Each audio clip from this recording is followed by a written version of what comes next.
Hola con todos, mi nombre es Belén Alejandrina Julcayatas, pertenezco a la Facultad de Derecho de la Universidad Tecnológica del Perú y les voy a hablar sobre una controversia bien mencionada en nuestro país, como es la corrupción en el gobierno de Pedro Castillo. Esto tiene un contexto histórico desde el año 2021, con la candidatura y posterior presidencia de Pedro Castillo. Se involucró en el caso de los dinámicos del centro, una red criminal de pedidos irregulares de brevete desde el año 2012, en el que la Fiscalía Anticorrupción afirmó en su tesis que fueron posibles responsables para financiar la campaña política.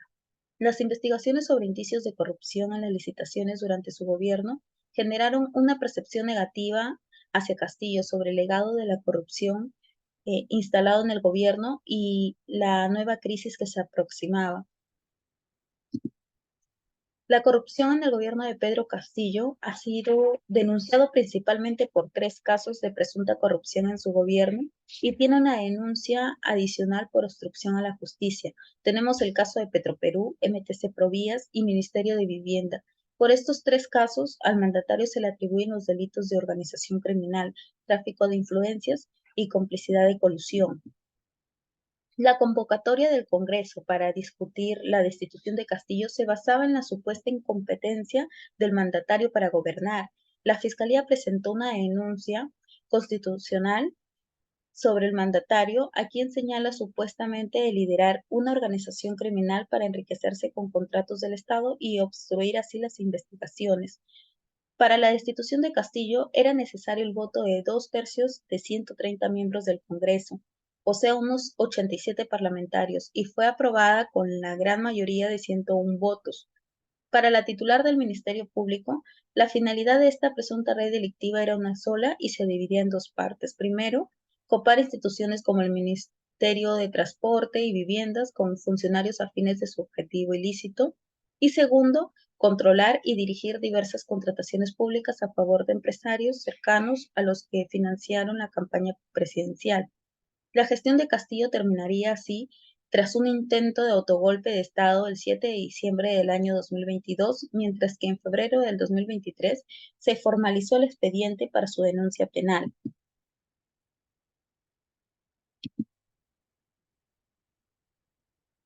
Bien, ahora bien, en las medidas probatorias tenemos los elementos de convicción, como es el caso de Petroperú. Ahí tenemos la tesis del Ministerio Público en que Castillo recibió 30.000 soles de su amigo y empresario Fermín Silva para que se nombrara a Hugo Chávez Arévalo como gerente de Petroperú. También la Fiscalía obtiene lo que es la declaración del mismo Fermín Silva. En el caso de MTC Provías, Castillo nombró a Juan Silva ministro de Transportes, con la finalidad de así controlar los contratos en el sector, en especial de Provías.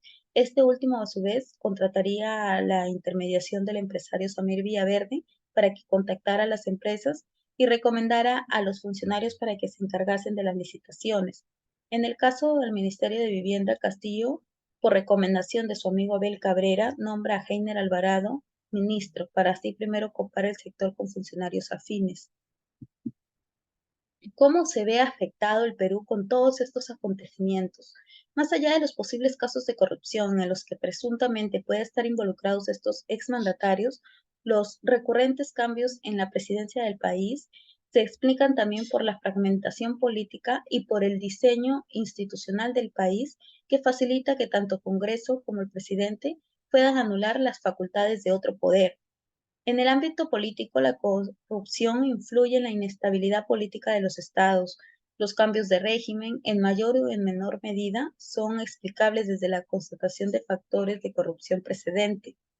El efecto más grave de todo esto es que la corrupción atenta contra una de las condiciones necesarias de la vida en sociedad. Este sentimiento de desconfianza en las instituciones y entre los propios ciudadanos quiebra las bases del contrato social, llevándolos a un clima de anomía y desestructuración social. Las leyes injustas y su obediencia en Sócrates. A ver, ¿qué es lo que tiene que ver esta teoría con la actualidad? Al remontarnos en nuestros antepasados y sobre todo concienciar con el pensamiento filosófico socrático, podemos definir una gran oposición con lo que sucede en el país hoy en día.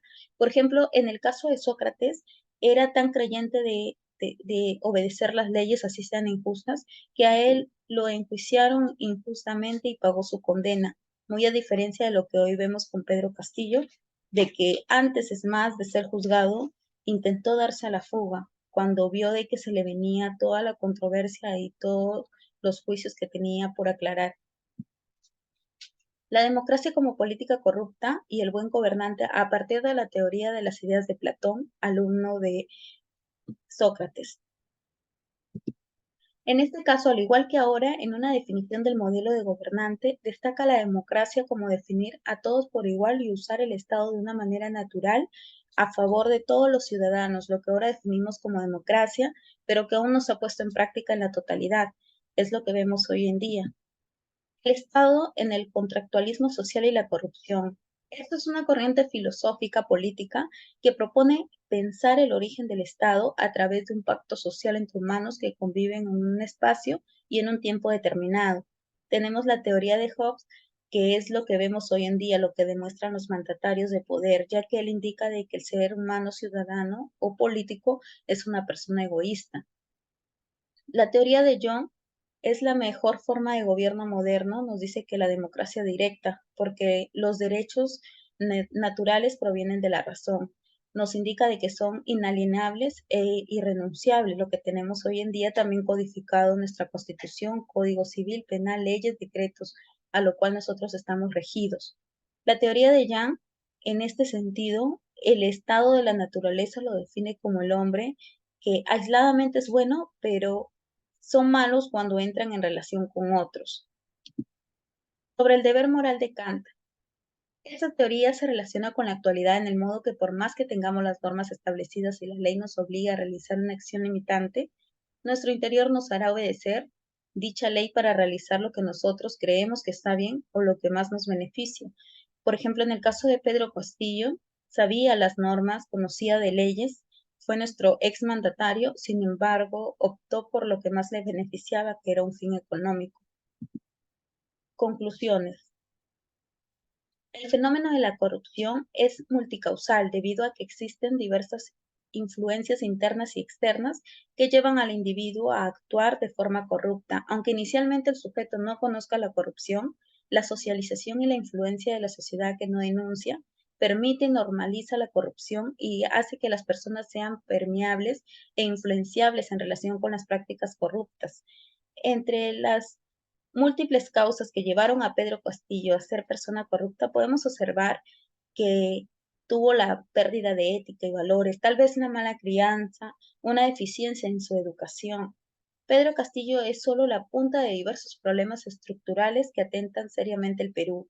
En este contexto solo es previsible la imprevisibilidad convertida en una nueva norma política. El país carece de un sistema de partidos políticos capaces de canalizar las demandas de los ciudadanos.